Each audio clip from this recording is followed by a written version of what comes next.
Hi everyone and welcome to a new read and vlog series on my channel where I try and get my Kindle TBR below 100 books before the end of the year. If you've been around on my channel for a while, then you may remember a series that I did a few years ago called the Kindle Clearout Project, where the goal was to read through some of the backlist books that I had on my Kindle, and I did it. I got my Kindle TBR below 100 books, but have I stuck to that? No. I've fallen into bad habits, and at the time of filming this, I currently have 115 unread books on my Kindle. So I realised recently that if I read a minimum of 5 books per month before the end of December, then by 2026 I'll have 100 books on my TBR, my digital TBR. So that's what we're going to try and do through this vlog series. I'm going to be reading a minimum of 5 books per vlog, and yeah, we're going to see if I can achieve this. I'm not that confident, but also this isn't unachievable. I can definitely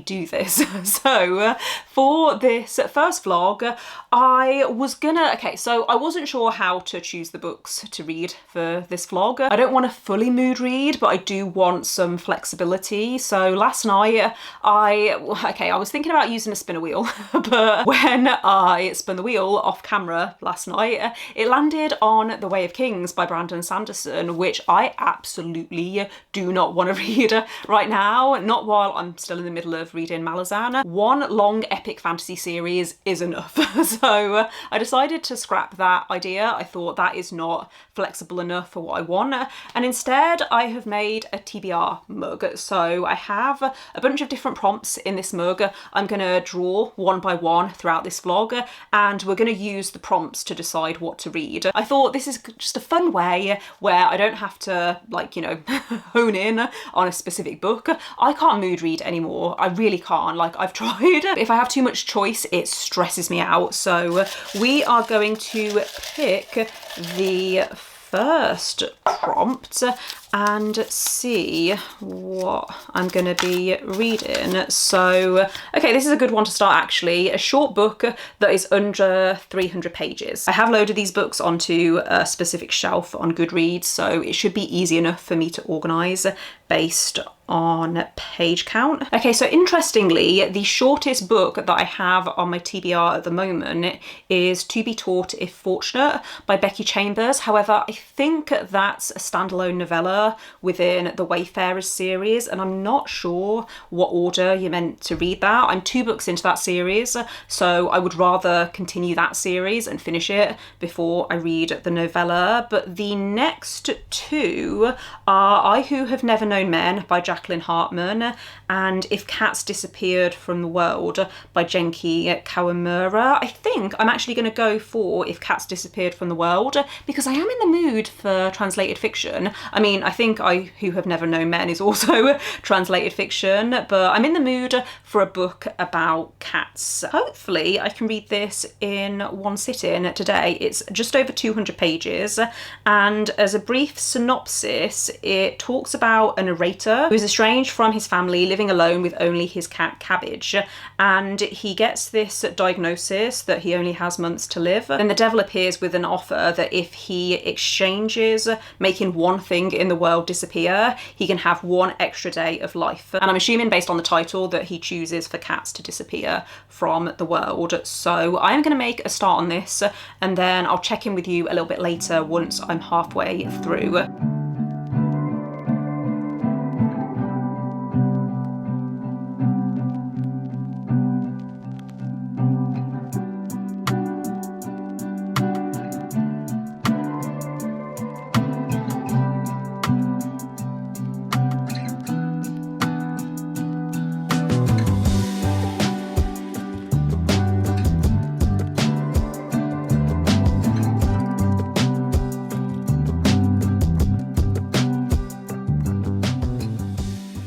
It's a few hours later, and I wasn't expecting to check in with you this soon, but I completely forgot to mention earlier, me and Sam went out for breakfast this morning, and hopefully you will have seen some phone clips that I took. I didn't take my camera with me, but I took a few clips on my phone, and the breakfast that we had was so good. I'm not usually a sweet breakfast kind of person, but I had this cinnamon loaf thing with cream and some kind of toffee caramel syrup, and it was really nice.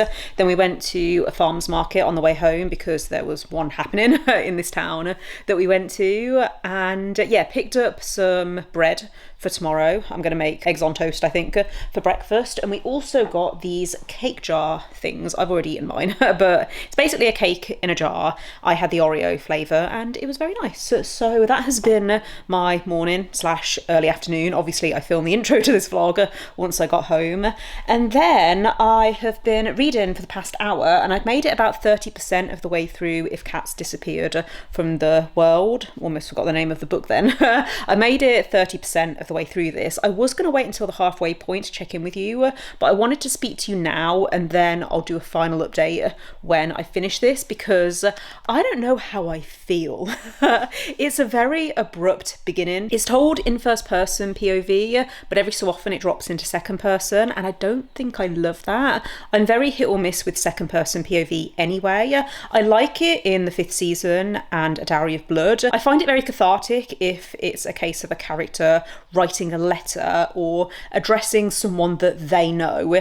If a book is written in second person perspective, I don't want to be involved.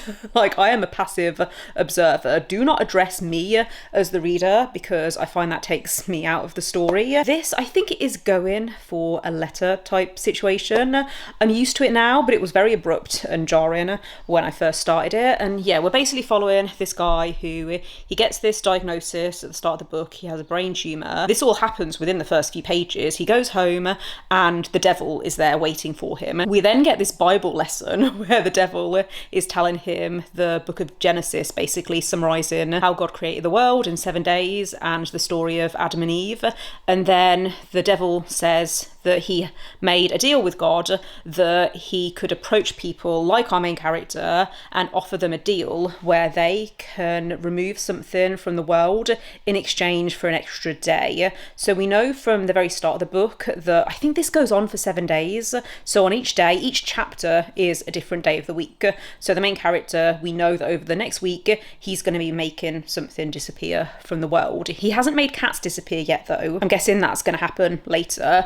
But yeah, it's interesting. I like the magical realism, speculative element, but I don't know whether I love the writing. The dialogue feels very clunky, and it could be the translation, but I'm not feeling drawn into this character's life. I'm not feeling any kind of care about him, which sounds really harsh, but as someone who has been through a cancer diagnosis, I feel like I should be able to relate to at least some of what he is thinking. But it just was a very abrupt setup. It felt like we were rushing through this setup to get to this magical realism speculative element. So I will let you know how I'm feeling once I get to the end. Like I said, I decided to do an update now because I wanted to brain dump on you basically, rather than wait for the halfway point. But yeah, if I do have anything else to say before I get to the end, then I'll check in with you. So far this is feeling okay, but it's not quite what I was expecting. Good morning. I have now finished If Cats Disappeared from the World by Genki Kawamura, and I know that my first update for this wasn't the most positive, and I still stand by what I said about the writing. Something felt like it was being lost in the translation when it came to the dialogue. Characters would be having a conversation and I would be really struggling to understand the tone. It felt like characters were maybe making jokes or having banter, and it felt a bit clunky and not how people talk in real life. So that was the main thing that I didn't like.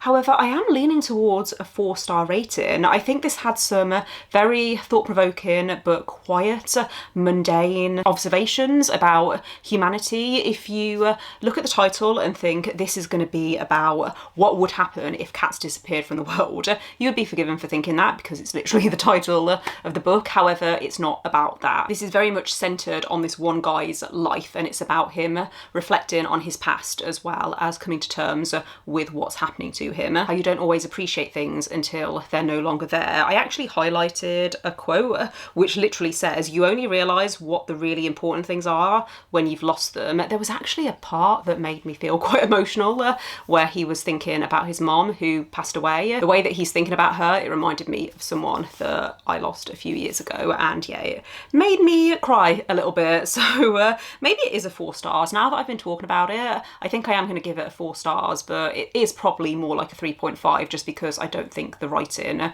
was perfect. I'm going to be moving on to my next book, which means we need to pick a new prompt. I don't know what I'm in the mood for. I feel like I want something that's quite fast-paced, so maybe a thriller would be good. I don't know. Okay, so we've got animal on the cover. That would have worked for if cats disappeared from the world as well. I've tried to make these prompts quite open so that I can obviously find books more easily based on these prompts, but let's get up my Kindle app and see what we have. Okay, so I've already found a few options.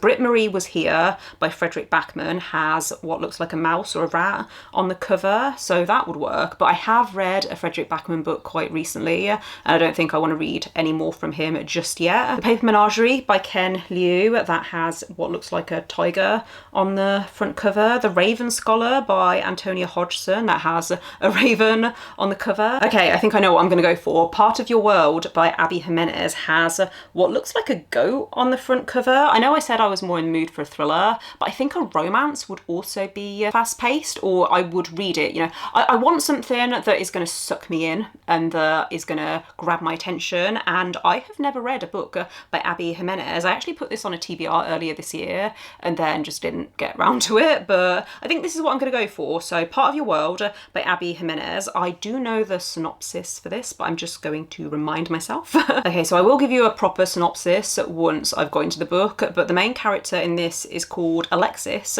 She has a baby goat, so that explains why there's a goat on the cover. She comes from a fairly wealthy family. She is a surgeon, and I think her parents are also surgeons, and the love interest is a carpenter from this small town who is 10 years younger than her, so it has an age gap. I think the main premise is that these two people come from very different worlds, but maybe they are actually perfectly suited to one another. Like I said, we'll give you a proper synopsis once I've started this, but very excited to be reading my first Abby Jimenez. It's the same day, a few hours later, and I am already here to bring you my first update for Part of Your World by Abby Jimenez. I am over halfway through this, and I think I'm going to finish it today, so I realised I should probably sit down and tell you my initial thoughts before I get to the end, and the fact that I've read over half of this book in one sitting should tell you how I'm feeling about it. So many people told me to read this book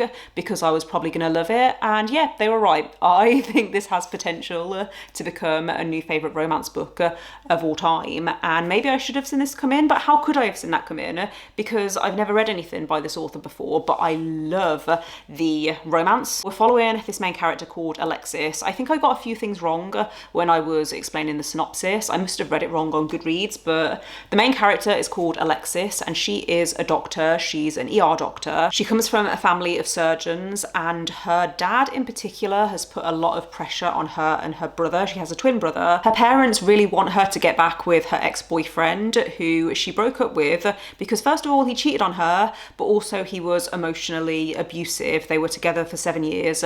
They owned a house together, but they broke up a few months ago, I think, and Alexis has been through therapy. She's in a much better place. When she's driving home from, I think it's a funeral, she ends up having to stop in this small town, and that's where she meets the love interest. Daniel is hilarious. I love him. He's almost 10 years younger than her, which she does kind of reflect on a little bit. She initially says to him that she doesn't want a serious relationship because first of all, what she's going through with her ex, but also she thinks that they're not compatible in that sense. They initially have this one night stand and you don't see it. It's not on page. She agrees to go home with him, and then the next scene is her getting back to her house having left his at 4 o'clock in the morning. I think it would have been too early in the book for me to have a spicy scene. However, they do talk to other people about it. Well, Alexis talks to her best friend about it, and then Daniel thinks about how he feels about Alexis. I just really appreciate how the relationship in this has been done because it's very clear that they are very compatible in the sense that there's so much chemistry chemistry there. He absolutely adores her, and she, to be honest, she's not treating him the best right now, and I really hope that she gets her act together and starts being just a little bit more honest with him. I think these two really need an honest conversation, but at the same time they're still getting to know each other, so I'm interested to see how that is handled in the second half. Really love the small town setting as well, and I'm really curious to see how they're gonna resolve their differences, or the differences that are preventing them from actually being together in a committed relationship. So yeah, like I said, I might finish this today. I can't remember the last time I read a romance book in one sitting. I did not end up finishing Part of Your World last night. I could have finished it, but me and Sam decided to watch a horror movie instead. We watched Clown in a Cornfield, which I thought was actually quite fun, considering I've not read the book. I don't think I'm going to read the book either, not now that I've watched the film, but it didn't seem like it was going to be my kind of horror. Sam has read the book and he said it was a pretty faithful adaptation. Solid 3 stars. I don't know whether I would watch it again, but it was good. It was entertaining and it was a nice way to spend our Sunday evening. I'm about 70% of the way through Part of Your World, so I think I will definitely finish it at some point this evening. And I don't know whether I'm going to want to go straight into a new book or whether I'm going to finish Part of Your World quite late and therefore pick up a new book tomorrow. But I thought I would pick a prompt now because I'm working from the office tomorrow, so I don't know whether I'm going to want to be on camera when I get home from work. So let's give these a good shuffle and go for this one, which is literary fiction, nice and broad. So I'm not going to pick a book now for this. I'm going to have a look through my Kindle, maybe now on my lunch break, and then the next time I check in with you, hopefully I will have 2 reading updates. I can let you know my final thoughts on Part of Your World,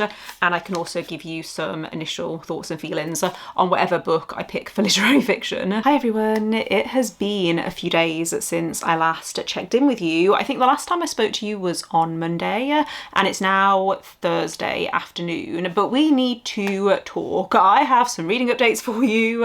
I finished Part of Your World by Abby Jimenez on Monday, and this was a 5 stars, new favourite romance of all time, possibly. It's been a while actually since I put together a top 10 list for my top 10 romances. In fact, have I ever done that? I don't think I've ever done that on my channel, so maybe I should at some point make a video talking about my favourite romances. But the thing is, this actually made me feel quite nostalgic in a way. I think Part of Your World came out around 2022, which was the time where I was really into contemporary romance. This year I have barely read any romance. I was looking through my reading spreadsheet, and usually the genre pie, usually thrillers and fantasy are always my most read genre. That's probably never going to change, but romance for the longest time was the 3rd biggest piece of the pie, and this year it's just not. I think a lot of the romances that are being published today, or at least traditionally published romances, they're just not really appealing to me. I feel like I'm just not the target audience, and that's absolutely fine. I think it just felt so refreshing to read Part of Your World and remind myself that I do like contemporary romance. I think that why this worked for me is the main character was a little bit older. I hate saying that. She's only like 2 or 3 years older than me, but she is 37, I think, turning 38. It did bother me a little bit in the beginning that it felt like she was being quite patronising when it came to the love interest, because he is, I think, around 28, and she kept thinking about how he's so much younger than her and he's such a child, and I was thinking, no, he's 28. I work with people who are younger than that, and I don't think of them as being like basically teenagers. Like that's just not a thing. But the reason I loved this book is because of how it made me feel. I had that sinking feeling in my stomach when we were approaching the 3rd act conflict, because I just had a bad feeling that I knew what it was going to be, and me feeling that just goes to show how invested I was in this romance. And overall it was just so sweet, but also there was so much depth because of Alexis and what she'd went through, like with her family and her ex. I think Abby Jimenez did such a good job of balancing the funny, wholesome moments with those deeper themes, and yeah, it was just fantastic. I really want to read the other books in this series, because it is a series that has these interconnected standalones. I think the second book, Yours Truly, follows Alexis's best friend, and I am so excited for that book because Brie, I think is her name, was just one of my favourite characters, one of my favourite side characters, I mean, in this book, so I'm very excited to see her romance. I'm actually quite annoyed at myself because I'm sure I've seen Yours Truly and Just for the Summer on offer for 99p on Kindle, and I told myself you can't buy them because you need to read Part of Your World first, and if I'd read this sooner then we wouldn't be having this issue, but hopefully they will come up again in another 99p Kindle deal. I was actually thinking about this recently. The whole idea obviously behind this challenge is I want to get my Kindle TBR below 100. Unless I'm specifically buying a book to read in that moment, the only time I ever buy Kindle books is when they're on offer for 99p, and some of the books that I have on my Kindle I've had since I bought it. I bought a load of classics. In fact, I didn't even buy them. I'm sure that when I first got my Kindle, there were a bunch of classics that I downloaded for free because Amazon were just giving them away. But that's still like over £100 that I've spent on these books that I've just not read yet. So I am really glad that I've decided to do this challenge, and I've already picked the next prompt, as you will have seen. The prompt was to read literary fiction, and I decided to go with a book that I think I've had on my Kindle for about 5 years, and that is The Girl with the Louding Voice by Abby Dare. I will actually put a picture on the screen, not sure which side, but rather than me holding up my Kindle, this is the front cover that my Kindle is showing, but there's a much nicer, in my opinion, cover. This is literary fiction, as I said, and it's also, I would say, a coming of age story. The main character is 14, I think, at the start of the book. Her name is Adunni, and she lives in this village in Nigeria. Her mother passed away a few years ago and her family are struggling financially, so her father decides to sell her to this older man within the village, and she becomes his third wife. She obviously does not want this at all. She has always been very focused on her education and that pursuit of knowledge and wanting something more for herself other than getting married and having children. The way that this is written, Adunni has such a distinctive voice, and I love that. I feel like because it's told in first person perspective, I feel like I have her voice in my mind as I'm reading this, and I love it. It's obviously quite a difficult read. I feel really invested in Adunni as a character, and I think the writing so far, it really stands out and it feels different to anything else that I've read. So yeah, I will continue to read this and I'll let you know my thoughts once I'm past the halfway point. I'm currently about a third of the way through. I also don't think I mentioned I met Abby Dare at Hay Festival earlier this year. I say I met her. I went to a talk where she was talking about the sequel to this book. I think when this was published originally, it wasn't intended to have a sequel. However, she felt like there was more to say, and it won the Climate Prize for Fiction, which is why I heard her talk, because I went to that event, and yeah, that made me remember that I've had this book on my Kindle for a while and I really wanted to get around to it this year, so I'm glad I had the excuse to pick it up.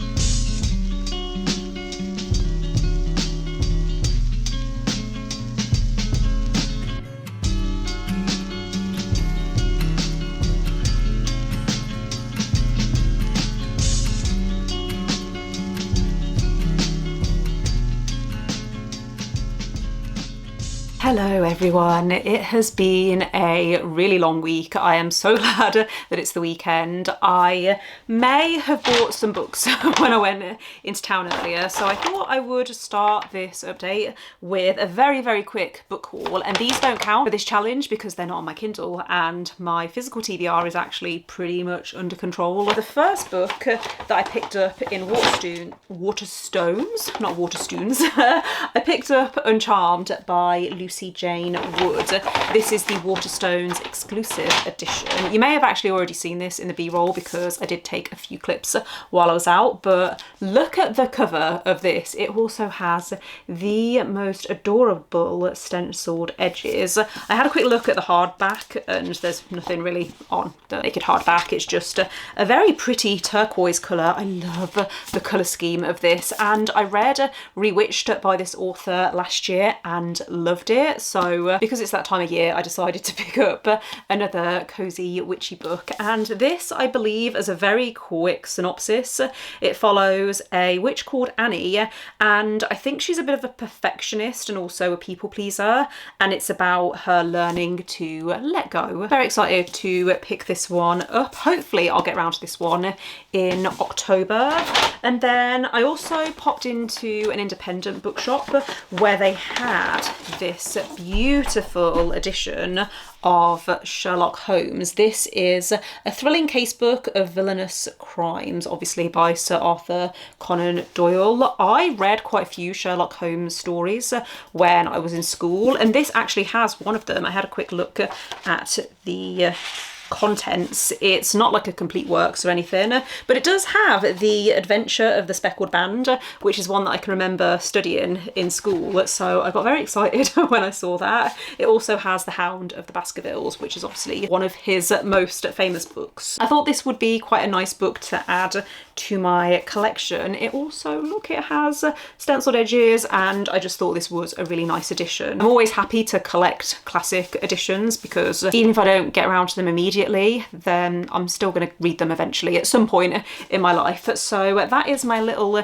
mini book haul. I do also have a reading update for you. I am so close to the end of The Girl with the Louding Voice. According to my Kindle, I am 78% of the way through, and it's going to take me an hour and 10 minutes to finish the book. So yeah, I'm very close to the end now and absolutely loving this. This is a 5-star prediction now because I've talked about this recently actually. I love books where you follow a main character for however much time, whether it's a short period of time or whether you're following them for their whole life. I just love books that really focus on a character, and that's what this book does. It really focuses on the character of Dunny, and you really get to know her, and I think she's a very well developed character. I feel like I understand her. I don't know whether I fully explained what this book is about, but there's actually a prologue right at the beginning where it talks about Nigeria as a country and how it's the 7th most populous country in the world and the richest country in Africa. However, sadly, over 100 million Nigerians live in poverty, surviving on less than $1 a day. And we follow Dunny, who comes from this rural community. And as you progress through the book, she eventually comes to see the other side of how some Nigerians live. And you can tell that she really has a love for her country. Also, she's not been granted the opportunities that other people receive, and she has this drive where she really wants to get an education, and I just think she's a fantastic character. I think that this book is really well written. It's written in such a unique way. Considering that the book is called The Girl with the Louding Voice, I think it's very fitting that this has such a distinctive writing style. I'm gonna go and finish this and then I will check in with you once I'm done and we can pick my next prompt. I have now finished The Girl with the Louding Voice by Abi Dare, and I don't know why I keep holding up my Kindle in these vlogs when you can't even really see the cover. I'll put it on the screen so you can see it better, but I have now finished this book and I'm gonna give this 5 stars. It's a very different 5 stars to the 5 stars that I gave at Part of Your World. I really appreciated following the perspective of a main character who is 14. She's a teenager and the adults in her life would mention stuff that she doesn't fully grasp, but as the reader, we can kind of read between the lines and understand more than she is. I always find it interesting when a book does that. And even though there are some very traumatic things that happen in this book, there's trauma that Dunny goes through through. There's traumatic things that she witnesses happening to other people. It doesn't feel gratuitous, or at least to me it didn't, and it doesn't linger. It feels more of a story about hope and resilience, and yeah, I really appreciate that. I am interested in reading the sequel because even though this does wrap up like a standalone, that was the original intention, there's some stuff that's left open, and I would be interested in following this character for a little bit longer and seeing some of those threads resolved, if they are actually resolved in the second book. But I've read the synopsis and I think I understand roughly what direction it's going to go in, so hopefully I can pick that up at some point. Probably won't be this year, but maybe next year, because I don't want to leave it too long. This is very much a story about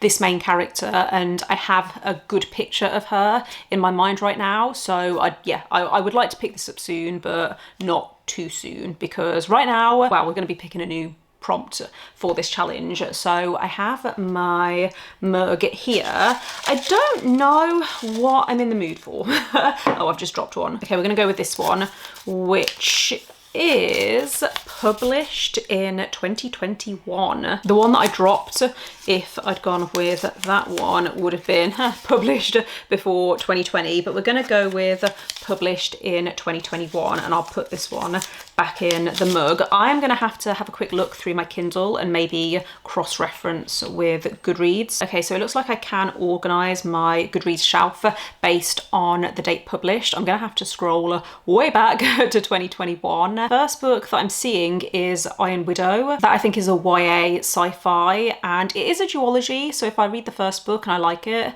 then it wouldn't be too much commitment to continue the series. The Jasmine Throne by Tasha Sori. I think this is definitely, it's the first book in a trilogy, and I'm pretty sure I put this trilogy on my priority series list for this year, so that would be a good one. The Couple by Helly Acton. I read another book by this author and I thought it was okay, and I was interested in reading more, but it's not one that I'm like super excited about. A Master of Gin by P. Jelly Clark. The Burning Girls by C.J. Tudor. I haven't read a C.J. Tudor book in years, and I did really like the books that I'd read from this author. The Appeal by Janice Hallett.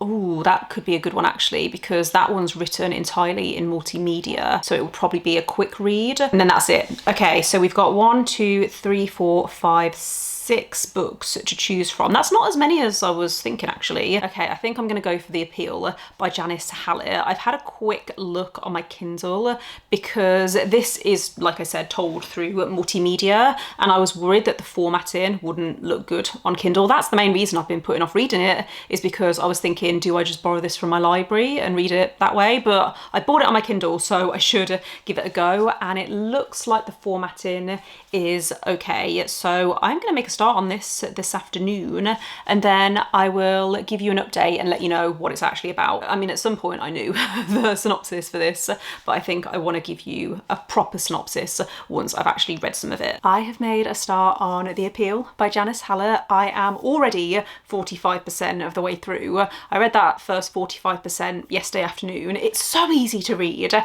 I think it's because of the format. It's told in this epistolary format. The book opens by introducing you to these two characters. I don't really know who they are. I think they're lawyers or detectives of some kind, but they're given this stack of documents, and these documents are basically transcripts of emails and other messages between people within this community. It's essentially an amateur theatre company. It's either a village or a small town where everyone kind of knows everyone, and there's this prominent family who runs this theatre company. The 2-year-old granddaughter within this family has been diagnosed with a brain tumour, and the prognosis isn't good.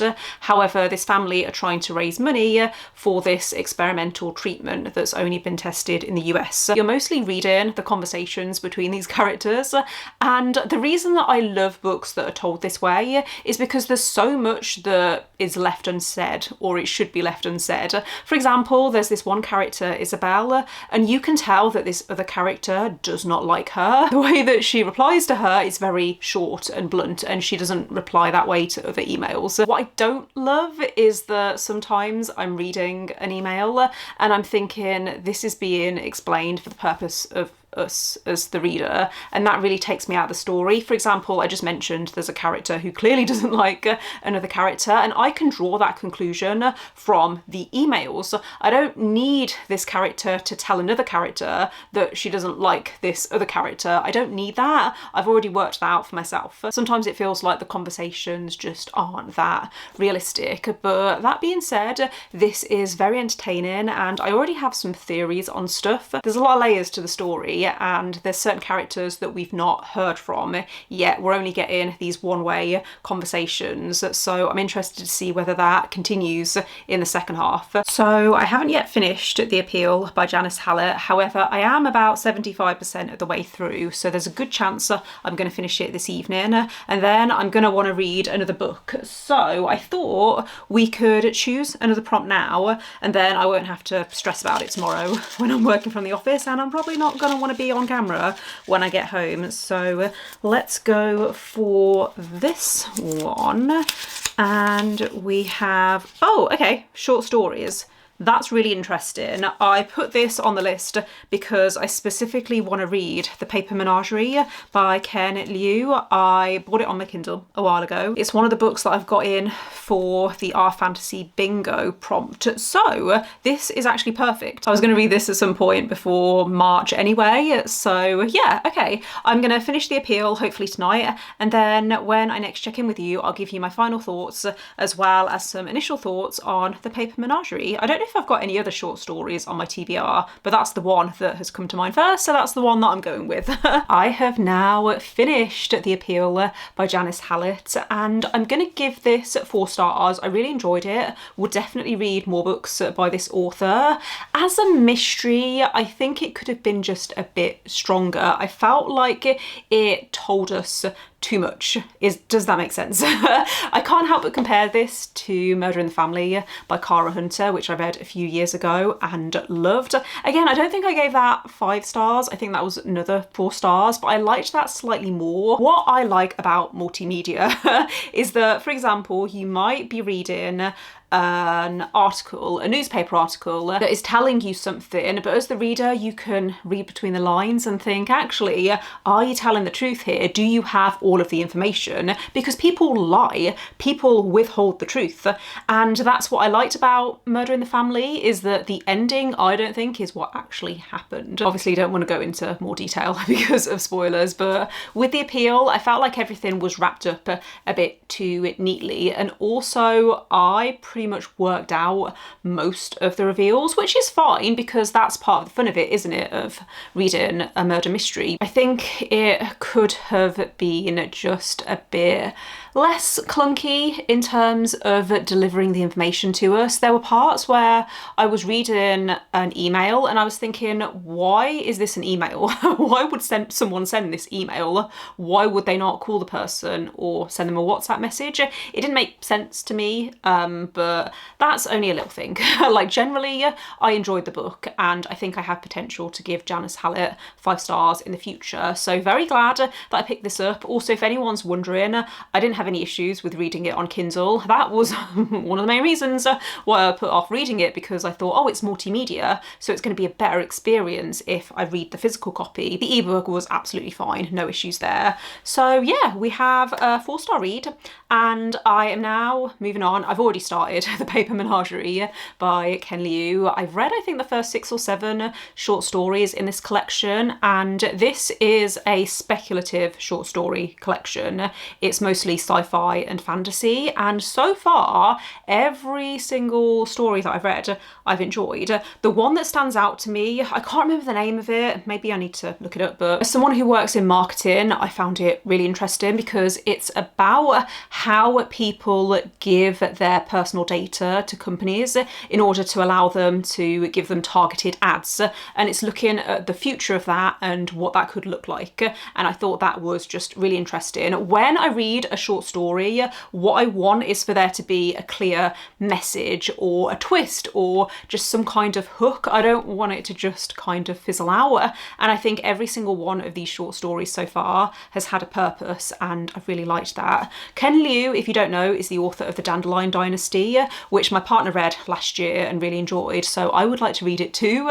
But because I saw that Ken Liu has a short story collection that is pretty well regarded, I think it has quite a high average rating on Goodreads, because I knew that this short story collection existed, I wanted to read this first so I know what to expect from his writing, and so far I really enjoy the writing. Ken Liu is also a translator. He translated The Three-Body Problem, if anyone's heard of that. I am very much looking forward to reading the rest of this collection. I don't know if I'm going to check in with you before I get to the end, because I've edited this vlog up until this point and it's quite long. So I will make a list maybe of my top 3 to 5 short stories, and I'll tell you about them once I finished it. I have now finished The Paper Menagerie by Ken Liu, and this was a really fantastic short story collection. I feel like this vlog has been super positive and I've read a lot of great books, but please know behind the scenes, I finished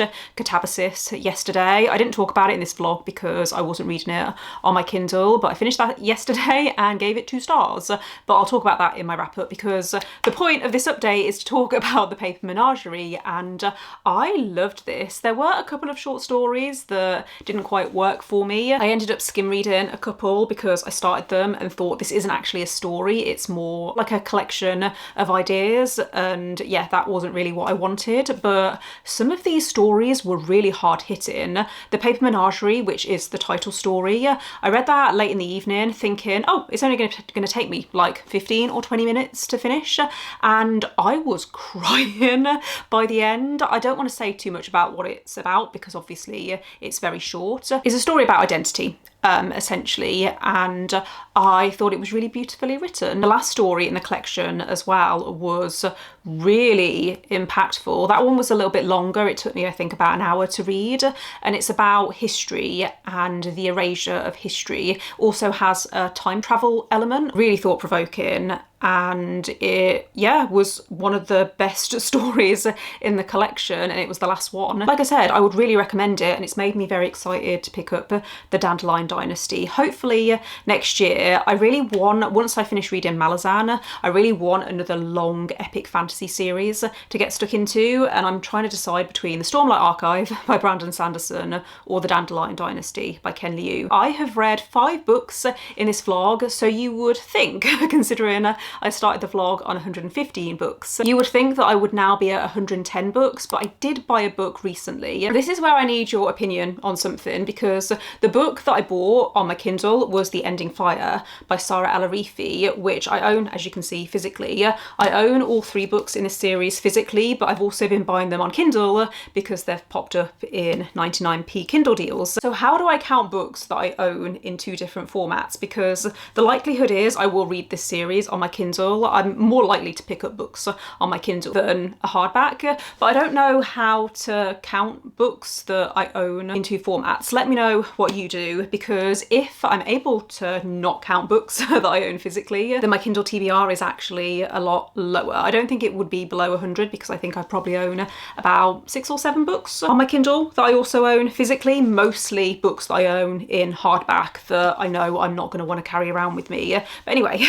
thank you for watching this video. If you made it this far, let me know in the comments if you have any feedback, if there is anything you think I should do differently for episode 2. I'm currently reading the next Malazan book, which is taking me a long time. I've been reading it for over a week already, but once I finish with that, then I'm gonna do episode 2 of this series. I'm gonna get started on that. So yeah, let me know if you have any ideas for how I can cut down this TBR. There's gonna be 2 more episodes before the end of the year, and then I may continue into the new year. I want to get to a point where if I buy a book on Kindle, then I know it's not going to sit there for 5 years like some of the books that I read for this vlog. But thanks again for watching. Don't forget to give this video a thumbs up if you enjoyed it. Click subscribe if you would like to see more videos from me. But otherwise, I will see you next time.